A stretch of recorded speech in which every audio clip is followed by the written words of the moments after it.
নমস্কার, Rishibani institute of Vedic অ্যাস্ট্রোলজির পক্ষ থেকে স্বাগত জানাই আজকের জ্যোতিষ আলোচনায়। আমি শান্তনু আপনাদের সঙ্গে।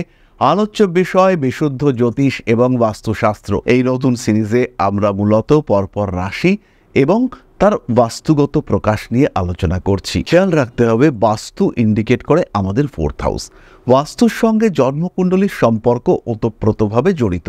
জন্মকুণ্ডলী যদি দুর্বল হয় সেই ক্ষেত্রে বাস্তুর ইম্প্যাক্ট বেশি হয়, আবার যদি বাস্তু ঠিকঠাক হয় সেই ক্ষেত্রে জন্মকুণ্ডলীতে নির্দেশিত রেজাল্ট বা ফল সেটা আমরা পুরোপুরি প্রাপ্ত হতে পারি। আজকে আমরা আলোচনা করব বৃষ রাশির বিষয়ে। কালপুরুষের দ্বিতীয় রাশি, পৃথ্বীতত্ত্বের রাশি, শুক্র এর অধিপতি এবং স্থির এর প্রকৃতি। ঠান্ডা মাথার গম্ভীর প্রকৃতির বৃষ রাশি বা লগ্নের মানুষরা, এদের 4th হাউস হচ্ছে সিংহ, যেখানে রয়েছে অগ্নিতত্ত্ব। ফলে এদের উপরে বাড়ির প্রভাব সেটা কিন্তু যথেষ্টই পড়তে দেখতে পাওয়া যায়। সাধারণত এই মানুষগুলো একটু শান্তিপ্রিয় পরিবেশ পছন্দ করেন। বাড়িতে বেশি অশান্তি ঝামেলা থাকবে না, একটু সুস্থ থাকা যাবে, দুপুরবেলা মাঝে সাঝে একটু দিবানিদ্রা দেওয়া যাবে, বাড়িতে কোনো রকম নেগেটিভ গন্ধ থাকবে না, বাড়ি পরিষ্কার পরিচ্ছন্ন থাকবে, বাড়িতে আলো হাওয়া এগুলো বেশি দেখতে পাওয়া যাবে, বাড়িতে একটা টেম্পারেচার ব্যালেন্স দেখতে পাওয়া যাবে, না খুব ঠান্ডা না খুব গরম, বরঞ্চ একটু গরমের দিকে হলে অসুবিধা নেই, কিন্তু ঠান্ডা যেন খুব একটা না হয়, ঠান্ডাটা যেন কখনোই সহ্যের বাইরে না যায়, এইরকম পরিবেশ বৃষ পছন্দ করেন। এই মানুষগুলোর ক্ষেত্রে বাস্তু কিন্তু ভালো রকম প্রভাব বিস্তার করে। তবে আগেও আমরা বলেছি যে যদি লগ্ন বা 4th হাউস জন্মকুণ্ডলীতে বলবান থাকে সেই ক্ষেত্রে বাস্তু খারাপ হলেও তার মারাত্মক ইম্প্যাক্ট কিন্তু জাতকের ওপরে পড়ে না। আবার উল্টো ব্যাপারটাও সত্যি, যদি লগ্ন 4th হাউস চন্দ্র এরা খুব পীড়িত থাকে সেই ক্ষেত্রে বাস্তুর সামান্যতম সমস্যা জাতক বা জাতিকাকে যথেষ্ট ভুগিয়ে দিতে পারে। বৃষ রাশি বা লগ্নের মানুষদের ক্ষেত্রে বাস্তুর যে জায়গাটা সবচেয়ে বেশি ডিস্টার্ব দেখতে পাওয়া যায় সেটা হলো দক্ষিণ পশ্চিম দিক। দক্ষিণ পশ্চিম দিক হচ্ছে আমাদের বাড়ির সবচেয়ে বলবান দিক, সবচেয়ে স্ট্রং পার্ট হচ্ছে দক্ষিণ পশ্চিম দিক। এবং এই দিকে ভারী জিনিসপত্র রাখতে হবে, এই দিকে বিশেষ একটা ছিদ্র বা ভাঙা অংশ এগুলো থাকবে না। দক্ষিণ পশ্চিম দিক বাস্তুর ক্ষেত্রে কাটা থাকবে না, খণ্ডীকৃত থাকবে না, এই বিষয়গুলো আমাদেরকে দেখতে হবে। এবং বৃষ রাশি বা লগ্নের মানুষদের ক্ষেত্রে ম্যাক্সিমাম সময় আমাদের অভিজ্ঞতায় দেখতে পাওয়া যায় যে পশ্চিম থেকে দক্ষিণ পশ্চিম দিকে যতটা সম্ভব ম্যাক্সিমাম বাস্তু সমস্যা দেখতে পাওয়া যায়। এবং দক্ষিণ পশ্চিম দিকের বাস্তু সমস্যা এটা কিন্তু বৃষ রাশি বা লগ্নের মানুষদেরকে মারাত্মক ইম্প্যাক্ট ক্রিয়েট করে। এই বৃষ রাশি বা লগ্নের মানুষরা যদি দক্ষিণ পশ্চিম দিকে ডিস্টার্ব থাকে তাহলে তাদের মধ্যে বহির্মুখী মানসিকতা দেখতে পাওয়া যায়। এদের মধ্যে বাড়ি থেকে দূরে চলে যাব, বাড়ি থেকে আলাদা হয়ে যাব, পরিবারের সঙ্গে থাকতে পারছি না, এই ধরনের নেগেটিভ থটস তাদের মাথার মধ্যে দেখতে পাওয়া যায়। বৃষ রাশি বা লগ্নের মানুষ তাদের যদি দক্ষিণ পশ্চিম দিকটা ডিস্টার্ব থাকে, বাড়ির অন্যান্য সদস্যদের থেকে দক্ষিণ পশ্চিম দিকের সমস্যা বৃষকে কিন্তু বেশি এফেক্ট করে। কোনো কোনো সময় এরকমও দেখতে পাওয়া যায় যে বৃষ রাশি বা লগ্নের মানুষ তাদের বাড়ির দক্ষিণ পশ্চিম দিকটা ডিস্টার্ব হয়ে রয়েছে, সেই বাড়িতে তিনি থাকতেই চাইছেন না, থাকলে পরেই বাড়িতে ঢুকলে পরেই মাথার মধ্যে অস্বস্তি অশান্তি কাজ করতে শুরু করছে, ইরিটেট হয়ে যাচ্ছেন প্রতিটা মুহূর্তে। বাড়ির লোক চাইছে লোকটা বাইরে থাকুক, উনিও চাইছেন আমি বাইরে থাকি। এর ফলে কিন্তু বাড়ির মানুষদের সঙ্গে তার একটা কন্টিনিউয়াস ডিস্টারবেন্স তৈরি হচ্ছে। বাড়ির মানুষদের প্রতি বিশ্বাসের অভাব, ভরসার অভাব দেখতে পাওয়া যাচ্ছে। সাধু হয়ে যাব, বাড়ি ছেড়ে চলে যাব, সাধু হয়ে যাব, বাড়ি ছেড়ে চলে যাব, বাড়ির মানুষদের সঙ্গে কোনো রকম সম্পর্ক রাখবো না, এই ধরনের মেন্টালিটি কিন্তু আমরা বৃষর ক্ষেত্রে দেখতে পাবো। আবার যদি বাড়ির দক্ষিণ পশ্চিম দিকে কোনো অসম্পূর্ণতা দেখতে পাওয়া যায়, একটা ইনকমপ্লিটনেস দেখতে পাওয়া যায়, কিংবা ওই দিকটা দুর্বল থাকে, ওই দিকে যদি ব্যালকনি থাকে এবং সেই দিকটা যদি দুর্বল হতে দেখতে পাওয়া যায়, সেই ক্ষেত্রে বৃষ রাশি বা লগ্নের মানুষরা তারা কিন্তু কনফিডেন্সের অভাব, নিরাপত্তাহীনতা ইত্যাদিতে ভুগতে থাকে। কোনো কোনো সময় এদের মধ্যে ফোবিয়া দেখতে পাওয়া যায়, বিভিন্ন বিষয় সংক্রান্ত ফোবিয়া এদের মধ্যে কাজ করতে দেখতে পাওয়া যায়। কখনো সেটা উচ্চতা জনিত, কখনো হাই স্পিড জনিত, এই ধরনের বিভিন্ন রকম ফোবিয়া এটা কিন্তু এদেরকে ভীষণভাবে ডিস্টার্ব করে। পরবর্তী যে দিকটি বৃষ রাশি বা লগ্নের মানুষদের জীবনে ভীষণ ইম্প্যাক্ট ক্রিয়েট করে সেটা হচ্ছে দক্ষিণ পূর্ব দিক। অগ্নিকোণ বৃষ রাশি বা লগ্নের মানুষদের জন্য সবচেয়ে সেন্সিটিভ জায়গা। এই দিকটি ডিস্টার্ব হলে কিন্তু শারীরিক সমস্যা আসতে শুরু করে। সবচেয়ে বিপজ্জনক জিনিসটি হলো দুর্ঘটনা। বাড়ির অগ্নিকোণ যদি পীড়িত থাকে, অগ্নিকোণে যদি জলতত্ত্বের অনুপ্রবেশ দেখতে পাওয়া যায়, বাড়ির দক্ষিণ পূর্ব দিক, সেখানে একটা ফাউন্টেন রাখা রয়েছে, সেখানে একটা অ্যাকোয়ারিয়াম রাখা রয়েছে, এই ধরনের ঘটনা যদি দেখতে পাওয়া যায় সেই ক্ষেত্রে কিন্তু প্রবল অশান্তি সৃষ্টি হতে পারে। জাতক বা জাতিকার মধ্যে ইরিটেট হয়ে যাওয়ার টেন্ডেন্সি, অ্যাক্সিডেন্টাল টেন্ডেন্সি এগুলো দেখতে পাওয়া যায়। কোনো কোনো সময় এই ধরনের জাতকের মধ্যে প্রবল বাইরের জিনিসপত্র খাবার আগ্রহ দেখতে পাওয়া যায়। ডিসিপ্লিন তো একদম নষ্ট হয়ে যায় এবং ওই বাইরের জিনিসপত্র খাওয়ার কারণে জাতক বা জাতিকার শরীর দ্রুত খারাপ হয়ে যায়। দক্ষিণ পূর্ব দিকের ডিস্টারবেন্সের কারণে দীর্ঘকালীন রোগভোগের প্রবণতা বৃষ রাশি বা লগ্নের মানুষদের জীবনে সৃষ্টি হতে দেখতে পাওয়া যায়। এই দক্ষিণ পূর্ব দিকেই যদি কোনো ভারী জিনিসপত্র রাখা হয় সেই ক্ষেত্রে এই মানুষগুলির উপরে সবসময় একটা স্ট্রেস কাজ করতে থাকে, কারণে অকারণে সবসময় একটা চাপ মাথার উপরে রয়েছে। এই চাপ থেকে তারা কিন্তু কোনোভাবেই বেরিয়ে আসতে পারছেন না, বেরিয়ে আসতে চাইছেন কিন্তু কোনোভাবেই সেই চাপ থেকে বেরিয়ে আসা যাচ্ছে না। সবসময় মনে হচ্ছে পারবো তো, আত্মবিশ্বাসের অভাব এটা কিন্তু গ্রাস করছে। বাড়ির মানুষজন তাকে ডিস্টার্ব করছে, ইরিটেট করছে, সব সময় বৃষ রাশি বা লগ্নের এই মানুষটাকে ইউজ করে যাচ্ছে। তিনি বুঝতে পারছেন যে তাকে ইউজ করা হচ্ছে, কিন্তু তা সত্ত্বেও তার মাথার মধ্যে কাজ করছে যে ঠিক আছে করে নিই। কিন্তু যখন তিনি রিয়ালিটি উপলব্ধি করতে পারছেন তখন কিন্তু অনেকটাই দেরি হয়ে গিয়েছে, তখন কিন্তু তার জীবনের অনেকটা সময় ব্যতীত হয়েছে এবং তিনি ইউজড হয়ে গিয়েছেন। বহু সময় বৃষ রাশি বা লগ্নের মানুষদের বিয়ে না করে থাকা অবস্থায় দেখতে পাওয়া যায়, তারা বিয়েই করলেন না এবং একটা সময় তারা বুঝতে পারলেন যে সত্যি সত্যিই একটা স্বামী কিংবা একটা স্ত্রীর অস্তিত্ব থাকা ভীষণভাবে দরকার ছিল। এরপরে বৃষ রাশি বা লগ্নের মানুষদের জন্য আরেকটা সেন্সিটিভ স্থান হলো বাড়ির ব্রহ্মস্থান। বাড়ির মোটামুটি মাঝখানের জায়গাটা, সেই জায়গাটাকেই বাড়ির ব্রহ্মস্থান চিহ্নিত করা হয় এবং এই ব্রহ্মস্থান যদি কোনোভাবে ডিস্টার্বড হয় সেই ক্ষেত্রে বৃষ কিন্তু সেই ব্যাপারটাকে নিতে পারেন না। কিছু অদ্ভুত চিন্তা যার সঙ্গে বাস্তবের অনেক সময় কোনো সম্পর্ক নেই, সেই চিন্তাতে কিন্তু জড়িয়ে থাকেন বৃষ রাশি বা লগ্নের মানুষরা। এই চিন্তা থেকে তারা নিজেদেরকে বার করতে পারেন না, নিজেদেরকে কোনোভাবেই মুক্ত করতে পারেন না। সবসময় টেনশন, অ্যাংজাইটি সেটা এদের ক্ষেত্রে থাকে এবং একটা অদ্ভুত হিংস্রতা, বিশেষ করে বাড়ির বাচ্চাদের মধ্যে একটা অ্যাগ্রেসিভ বিহেভিয়ার, সবসময় জেদ, খাবো না, কথা বলবো না, কথা শুনবো না, বই খাতা নিয়ে বসবো না, এরকম অ্যাগ্রেসিভ একটা বিহেভিয়ার কন্টিনিউয়াসলি দেখতে পাওয়া যায়। ব্রহ্মস্থানে যদি কোনো ভারী জিনিস রাখা হয় সেই ক্ষেত্রে বৃষর মানুষটিকে কিন্তু একই কার্যসিদ্ধির জন্য বারবার যাতায়াত করতে হয়, বারবার একই কাজ করতে করতে জীবনটা একটু বোর হয়ে যায়, জীবনটা যেন বেশ একটু মনোটোনাস হয়ে যায় বৃষ রাশি বা লগ্নের মানুষদের ক্ষেত্রে। আবার এই স্থানে যদি কোনো হিটিং এলিমেন্ট থাকে, হতেই পারে সেখানে একটা রান্নাবান্নার জায়গা রয়েছে কিংবা এমন কোনো ডিভাইস রয়েছে যেটার কারণে তাপ উৎপন্ন হচ্ছে। ইনফ্যাক্ট বাড়ির মধ্যে যেখানে রেফ্রিজারেটর রাখা হচ্ছে, ফ্রিজ যখন বন্ধ ভেতরটা ঠান্ডা, কিন্তু সেই ফ্রিজের বাইরের দিকটা কিন্তু ক্রমাগত গরম হচ্ছে।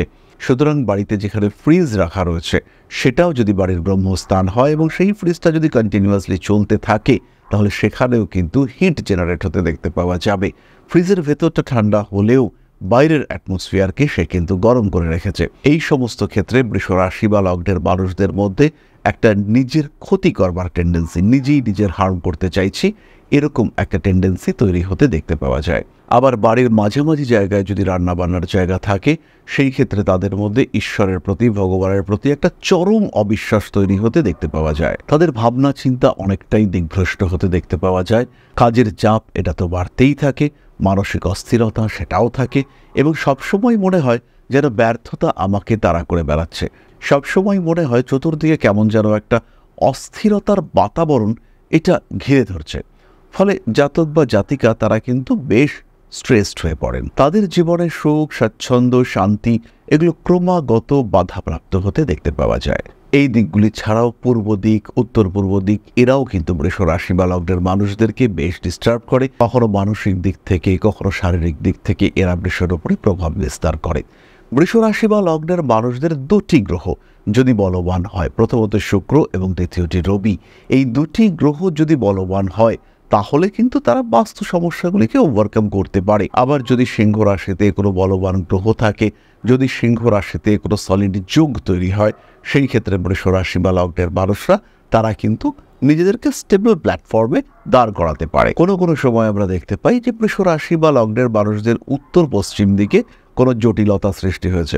হতেই পারে উত্তর পশ্চিম দিকটা পুরো ব্লক হয়ে রয়েছে, সেখানে যে জানালা দরজা ছিল সেগুলো বন্ধ করে দেওয়া হয়েছে, অর্থাৎ উত্তর পশ্চিম দিকে থেকে যে এনার্জি রেডিয়েট হওয়ার কথা সেই রেডিয়েশনটা প্রপার ওয়েতে হচ্ছে না।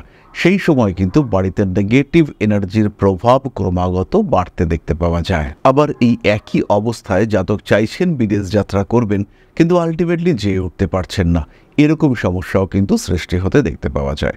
অনেক চেষ্টা করেও আলটিমেটলি সেই জাতক বা জাতিকা বাড়ি থেকে বেরোতে পারছেন না, এই ঘটনাও দেখতে পাওয়া যায়। এবার প্রশ্ন হলো কি হতে পারে প্রতিকার। আসবো আমরা প্রতিকারের আলোচনায়, তবে তার আগে ছোট্ট একটি বিষয় শেয়ার করতে চাইব। আশা করি পরমপিতার আশীর্বাদে সবাই খুব ভালো আছেন। জীবনে চলার পথে বিভিন্ন সময় বিভিন্ন ক্ষেত্রে আমরা প্রত্যেকেই কিছু না কিছু জনহিতকর কার্য করে থাকি। রাস্তায় যদি একজন মানুষ এসে আমাদের কাছে সাহায্য চায়, আমরা যতটুকু সম্ভব তাকে সাহায্য করবার চেষ্টা করি। কখনো কিছু অর্থের বিনিময়ে, কখনো তাকে কিছু খাদ্য সামগ্রী কিনে দিয়ে, কখনো গাছের জল দিয়ে, কখনো পাড়ার রাস্তার কুকুরটিকে খেতে দিয়ে আমরা সমাজের উন্নতি করবার চেষ্টা করি। আমরা সমাজের প্রতি আমাদের সামাজিক দায়বদ্ধতা পালন করবার চেষ্টা করি, কারণ প্রত্যেকেই আমরা মানুষ, প্রত্যেকের মধ্যেই রয়েছে মনুষ্যত্ব, প্রত্যেকেই আমরা অপরকে সাহায্য করবার জন্য অল্প বিস্তর দায়বদ্ধ। এই ভাবনা নিয়েই অধ্যাত্ম সেবা এবং প্রকৃতি পূজনের ব্রতী হয়েছে আমরা। আপনাদের সহযোগিতায় গঠন হয়েছে পরম ব্রহ্ম মিলন মঠ ও সেবাশ্রম। দীর্ঘদিন ধরেই, প্রায় বিগত 3 বছর ধরে বিভিন্ন সময়ে, বিভিন্ন অবস্থায়, বিভিন্ন পরিস্থিতিতে মানুষের পাশে গিয়ে আমরা দাঁড়িয়েছি। মানুষের পাশে যতটা সম্ভব সাহায্য করবার চেষ্টা আমরা করেছি আমাদের ক্ষুদ্র সামর্থ্যে। বারংবার আমরা পেয়েছি আপনাদের সাহচর্য, বারংবার আপনারা বাড়িয়ে দিয়েছেন আপনাদের সহযোগিতার হাত। তাই আরও একবার আপনাদের সামনে আজ আমি আবার এসেছি পরবর্তী কর্মসূচিকে বাস্তবায়িত করবার জন্য। বিগত দিনগুলিতে বিভিন্ন সময়ে আমরা বিভিন্ন ক্ষেত্রে ডোনেশন কর্মসূচি করেছি। আমরা শীতকালে কম্বল বিতরণ করেছি, মোজা চটি বিতরণ করেছি, মশারি বিতরণ করেছি ডেঙ্গুর সময়, করোনার সময় খাদ্য সামগ্রী বিতরণ করেছি আমরা। তার সঙ্গে সঙ্গে ছোট ছোট শিশুদের পড়াশুনো এগিয়ে যাওয়ার জন্য সারা বছরের সমস্ত শিক্ষা উপকরণ আমরা বিতরণ করেছি। তাদের সঙ্গে আমরা সময় কাটিয়েছি। এদের শিক্ষার ক্ষেত্রে যাতে ডেভেলপমেন্ট হয়, তাই বেশ কিছু এলাকায় আমরা সম্পূর্ণ বিনামূল্য কোচিং সেন্টার পরিচালনা করছি। এবং বিশেষ বিষয়টি হলো যে প্রত্যেকটি ক্ষেত্রেই আপনারা কিন্তু প্রত্যক্ষ বা পরোক্ষভাবে আমাদের সঙ্গে আছেন। এই কর্মসূচিগুলিকে সঠিকভাবে এগিয়ে নিয়ে যাওয়ার জন্য এবার প্রয়োজন হয়ে পড়েছে একটি পরিকাঠামো, একটি সুগঠিত আশ্রমের, যেখানে বেশ কিছু মানুষ আশ্রয় পাবে, যেখানে বেশ কিছু বৃদ্ধ বৃদ্ধা তাদের দিনগুলিকে আরেকটু খুশির মধ্যে নিয়ে আসতে পারবেন, যেখানে বেশ কিছু অসহায় শিশু তাদের অভিভাবক খুঁজে পাবে, যেখানে বেশ কিছু নিষ্পাপ প্রাণ বিকশিত হওয়ার সুযোগ পাবে, যেখানে বেশ কিছু নিষ্পাপ প্রাণী তারা তাদের আশ্রয় খুঁজে পাবে। এই আশ্রম পরিকল্পনার জন্য, তার পরিকাঠামো নির্মাণের জন্য আমরা একটি জায়গা সিলেক্ট করেছি। সেই জায়গাটি ক্রয় করবার জন্য প্রয়োজন বিপুল অর্থের, যেটি কেবলমাত্র আমাদের প্রচেষ্টায় সংগ্রহ করা অসম্ভব। তাই আপনাদের প্রত্যেকের কাছে ছোট্ট অনুরোধ, প্রত্যেকেই অল্প অল্প করে এগিয়ে আসুন। প্রত্যেকের বিন্দু বিন্দু অনুদানে একদিন সিন্ধু স্বরূপ গড়ে উঠবে পরম ব্রহ্ম মিলন মঠ ও সেবাশ্রম। আমাদের প্রত্যেকের স্বপ্ন সমাজের জন্য কিছু করে যাওয়ার, সমাজকে উন্নততর পর্যায়ে নিয়ে যাওয়ার এই যে প্রচেষ্টা, এই যে ইচ্ছে, এই যে উদ্যম, এই উৎসাহ বাস্তবায়িত হবে আপনাদের সহযোগিতার মাধ্যমে। তাই আপনাদের প্রত্যেকের কাছে স্বনির্বন্ধ অনুরোধ, যতটুকু সম্ভব, যতটুকু সামর্থ্য, হতেই পারে অতি ক্ষুদ্র সেই সামর্থ্য, কিন্তু এসে পাশে দাঁড়ান।